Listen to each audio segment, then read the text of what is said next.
are tuned into the motherfucking greatest. Turn the music up in the headphones. What's up, everybody? Brad Holiday coming to you live from the Apollo Theater in Harlem, New York City. I wanted to make a video because I was just watching a few different ones where guys are talking about their thoughts on westernized women, like American women versus other, women from other parts of the world, and their thoughts on it. They're basically bitching about American women, and the complaints were that they're materialistic, they're shallow, they're out to manipulate guys, they complain a lot, they're very high maintenance, the list goes on and on. Now, some of these guys went as far as to move to different countries to date their women, like Eastern Europe, like the South Pacific, Thailand, Korea. I'm not sure if that's in the South Pacific. Haven't traveled enough. But the point is made. The point is that guys are literally leaving the United States and other countries such as Australia and the UK and France and I believe Italy as well, is what I've heard. That women are, they're beginning to become this more, they're adopting the feminist mentality, the feminist Marxist mentality, that they've been oppressed and they need to, come back and exert themselves or be assertive. So from a guy who's actually, fucked a lot of American women, I think it's probably good to get some honest perspective from somebody who doesn't, maybe has more perspective than most guys on the topic. Being that my job requires me to communicate very heavily with American women in the city that I live in, New York City. And I think that I also have some good perspective because I've met, women who have just come here from their country, tourists, women from different parts of the world, different types of personalities in American women. And I think that, I can offer something to the conversation. So, a lot of these complaints that these guys have are totally valid. There is a lot that's wrong with society nowadays. I do, however, think that the focus is misplaced. I think that instead of complaining and moaning about, how terrible it is that women are like this, we need to focus on what we can control. I will go as far to say as hey, I've met a lot of really, bitchy women from the United States, and, when I've done absolutely nothing wrong, I don't understand the treatment, and I don't understand the entitlement to certain things. I don't see why it is that a lot of these girls think that they deserve some man, and I also don't understand why they feel the need that they have to have this perfect man. It's almost as if we're totally disconnected from reality here. Most women are by nature average. If you look at a bell curve, in terms of their overall character traits, most of them are average income, average looks, which are, the looks decline by a certain age, even if they take care of themselves.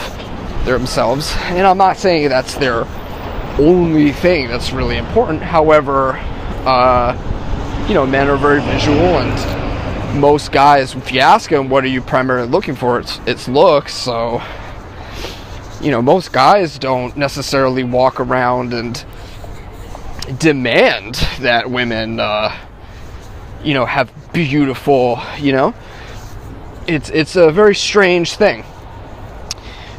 But with that out of the way, what I'll say is this. It really is not, it's not healthy to be walking around and thinking, oh, American women this, American women that. They're so materialistic, they're such, they're so bitchy, so high maintenance. It's really, even if those things are true, you need to examine, like, hey, what can I do with this information? Okay, so armed with this information, what can I do? So I'll tell you what I've done. I've experienced some pretty piss poor attitude from a lot of American women in past relationships, in my day-to-day life. So the way that I personally have I've combated it has been that I keep an abundance of new women coming into my life at all times. So that means that they're all highly replaceable. And it's unfortunate, however, I also have faith that I will find somebody. I'm with somebody now who's with me, and I also believe that someday, if you put in the work, you will find somebody that is really you're just both at the right place in your life, and maybe you two can be together forever. Maybe. Who knows? It's rare, but it can happen. So I combat that with meeting a lot of women, doing a lot of self-improvement, helping a lot of guys out, always keeping my options open. Because if somebody knows that you can walk away, like, they're not gonna treat you so bad, And I'm not saying I don't get treated bad in relationships. I just don't really put up with it so much. If there's like even a little bit of drama, the girl knows like my boundary. I'm like, dude, this is too much. I'll talk to you later. And I'm just out. I don't really wait around and let her control the insanity with her high maintenance bullshit, So that, I'm just saying, for me, if you're living here and, you're dating, you have to do what you can. You can't just sit back and bitch and moan.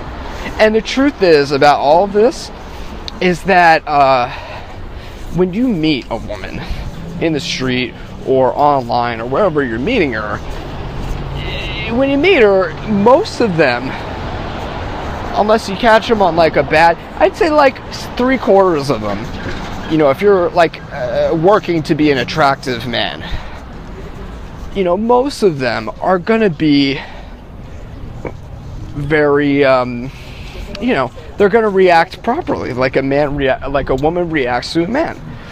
She's gonna be, if you're a cool guy, she's gonna be like happy to see you and attracted. And, if you lead her and you bring the relationship, if you breathe life into the relationship, then she's going to go for it. And she's going to, be right there with you. And you can take her home to bed, or you could go out on a date, or you can be friends, whatever you want to do.